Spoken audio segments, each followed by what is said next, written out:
Om Shanti. Good morning. साकार मुरली 7 फरवरी 2024। बाबा का मीठा मीठा पत्र हम मीठे मीठे बच्चों के मीठे मंथन के लिए। मंथन शुरू करने से पहले सुख के सागर शिव बाबा की सुख भरी किरणों के नीचे बैठ जाते हैं और अनुभव करते हैं कि मैं सुख स्वरूप आत्मा हूं, सुख के सागर की संतान हूं।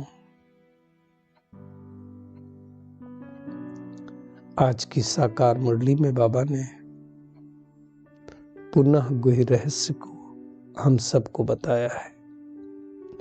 2 चीजों के बारे में बाबा ने ध्यान खिंचवाया, एक देह अभिमान और एक आत्म अभिमान। दोनों को बाबा ने डिफरेंशिएट किया है।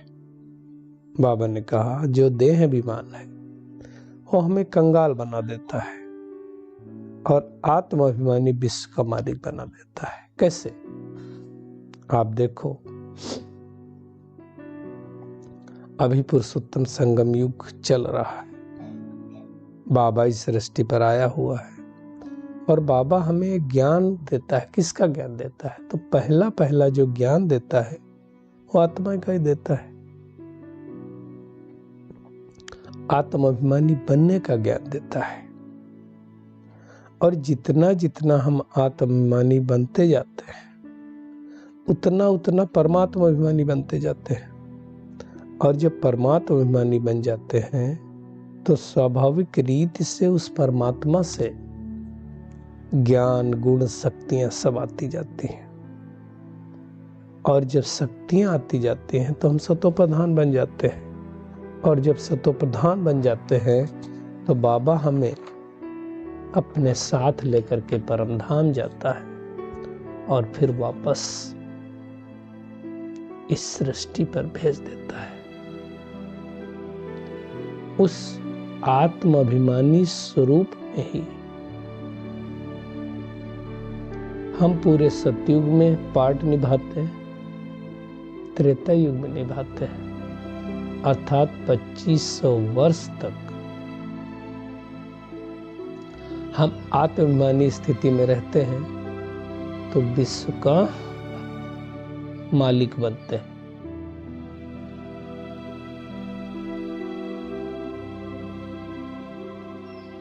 लेकिन 2500 वर्ष बीतते ही क्या होता है? मुझ आत्मा की आधी बैटरी समाप्त हो जाती है और फिर हम धीरे धीरे देह अभिमान में आना चालू करते हैं। और जैसे ही देह अभिमान में आ जाते हैं हमारी बैटरी बहुत फास्ट डिस्चार्ज होने लगती है और उसके फलस्वरूप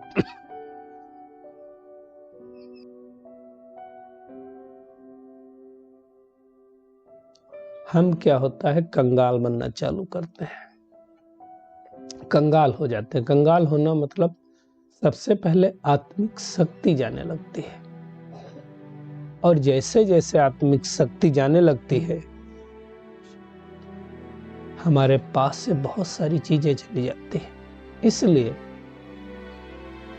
जब भी हम देह अभिमान में आते हैं तो द्वापर युग में, सतयुग त्रेता युग के बाद एक परिवर्तन होता है, बड़ा परिवर्तन होता है। अभी तो खैर महापरिवर्तन होगा, लेकिन उस समय होता है। उस समय भी कोई ना कोई धरती कंप आता होगा। तब तो ये जो सोने के महल थे, चांदी के महल थे, ये नीचे चले जाते।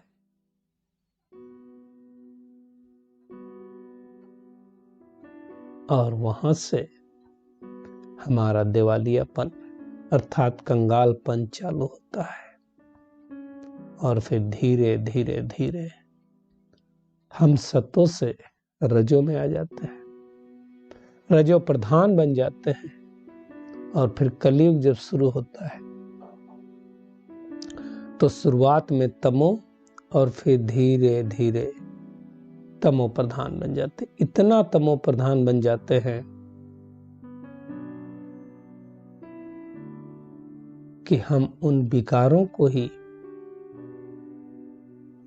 अपना सर्वस्व समझ करके, विकारों के बसीभूत होकर के, और यही समझने लगते हैं कि विकार ही हमारी जिंदगी है, उसके बगैर हम रह ही नहीं सकते हैं। तो यही सोचते हैं कि हमारा जो जन्म होता है, खास करके कलयुग के अंत में, वो इसके लिए होता है। हर कोई यही सोचने लगता है, अंतर समाप्त हो जाता है। देखो, प्यार और मोह में हम अंतर नहीं समझते हैं, है ना। अटैचमेंट क्या है, मोहब्बत क्या है, उसमें भी डिफरेंस नहीं समझते हैं। आत्म भाव शरीर भार में अंतर नहीं समझते हैं। तो हर आत्मा शरीर को देख करके शरीर के हिसाब से व्यवहार करने लगती है। यानी हर एक आत्मा रावण की मुरीद हो जाती है। और साथ साथ हम ये जानते हैं कि ये रावण हमारा दुश्मन है, तो रावण का पुतला भी जलाते रहते हैं। मतलब वो रावण का पुतला जलाना भी जैसे एक फैशन हो जाता है। क्या कहते हैं, चलो रावण को जलाते हैं। अब सोचते क्या है, वो श्रीलंका का रावण था जिसने सीता जी को हरण किया और फिर श्री राम ने बानर की सेना ले जा करके उसको हराया। परंतु सच्चाई कुछ अलग है। ये जब रामायण लिखी जाने लगी, महाभारत लिखी जाने लगी, तो आप देखो, कोई भी स्टोरी जब हम बनाते हैं तो एक एक पात्र तो चुनना पड़ता है, और हर पात्र में कुछ अच्छे पात्र और कुछ बुरे पात्र चुनना पड़ता है, और उस पात्र को कोई ना कोई नामनक्लेचर दिया जाता है, और जिससे इस समाज को कोई ना कोई शिक्षा मिले।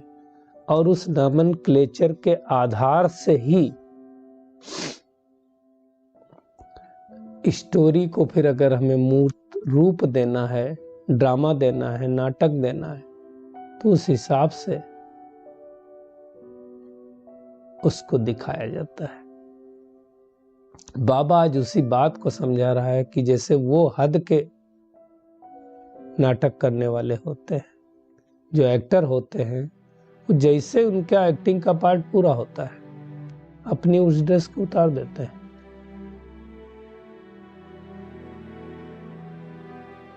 आप सब रामायण की अगर शूटिंग के अंतःकरण में जाएं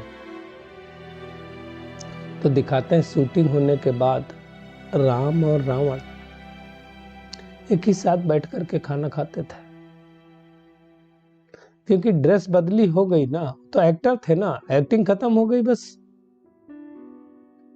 ये आप अगर आप कभी YouTube पे गूगल करें तो आपको पता चलेगा पीछे की कहानी क्या है। जैसे आप देखो, दुनिया में जो चेस गेम होता है ना, तो कहते हैं चेस गेम खेलने के बाद उस गेम के ऊपर जो चेस का बोर्ड है, उसके ऊपर जब तक है तब तक राजा है, प्यादा प्यादा है, वहां घोड़े सवार है। लेकिन जब गेम खत्म हो गया, उसके बाद क्या होता है, सारे एक ही डिब्बे में चले जाते हैं।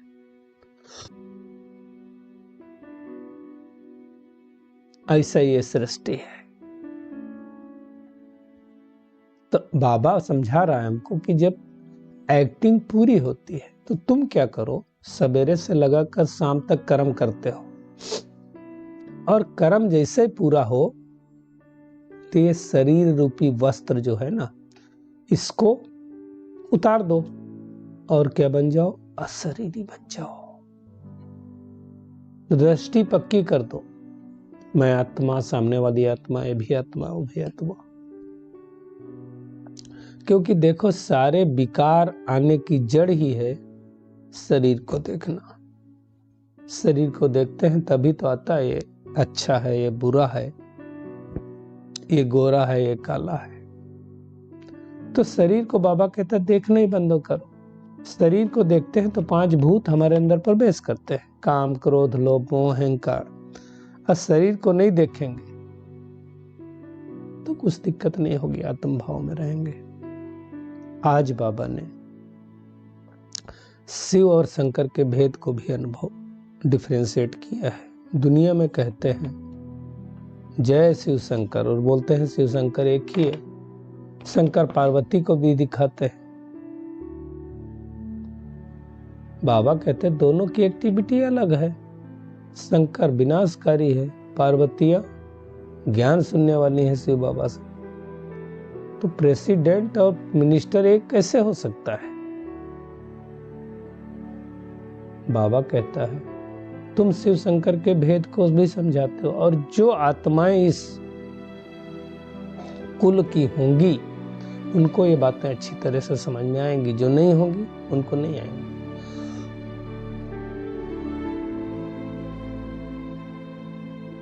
अभी जो कोर्स चल रहा है राजयोग ऑफिसर क्लब में, तो एक आत्मा बार बार एक ही प्रश्न पूछती है, श्री कृष्ण भगवान है कि नहीं। सब कुछ परमात्मा का परिचय दे दिया, किसको कहा जाए, क्या कहा जाए, फिर भी उनका एक ही प्रश्न। मतलब उन ऐसी आत्माओं के विचार इतने ज्यादा चलते हैं कि उनकी सोचने की, सुनने की क्षमता समाप्त हो जाती है। और इसको ही कहा जाता है घोर कलयुग।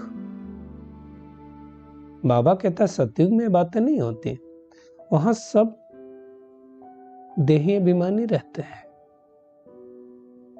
संपूर्ण निर्विकारी रहते हैं। वहां काम, क्रोध, लोभ, मोह, अहंकार किसी का भूत नहीं रहता है। तो बाबा कहता है तुम अब पद्मा पदम भाग्यशाली बन रहे हो, परंतु साथ साथ पद्मा पदम भाग्यशाली बनने के लिए हिम्मत चाहिए।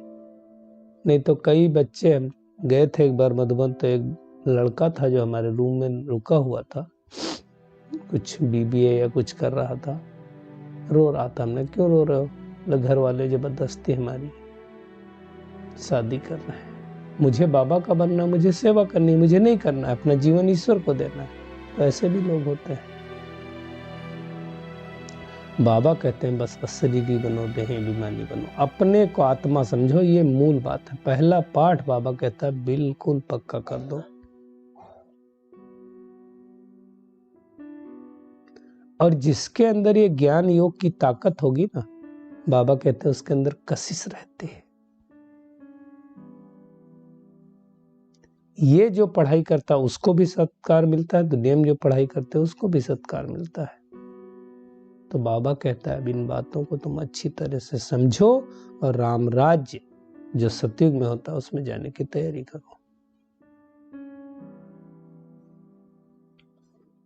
तो आज का होमवर्क हमारा यही है कि घड़ी घड़ी हमें इस बात का अभ्यास करना है कि मैं आत्मा जैसे कर्म में आई, कर्म समाप्त करके कर्म रूपी जो हम चोला धारण करते हैं ना, मतलब शरीर वाला, शरीर भान वाला, उसको उतार करके अशरीरी बन जाना है। बार बार हर एक को आत्मिक स्वरूप में देखना है। जैसा पहले भी बाबा ने कहा था ना, डायमंड बन डायमंड को देखना है।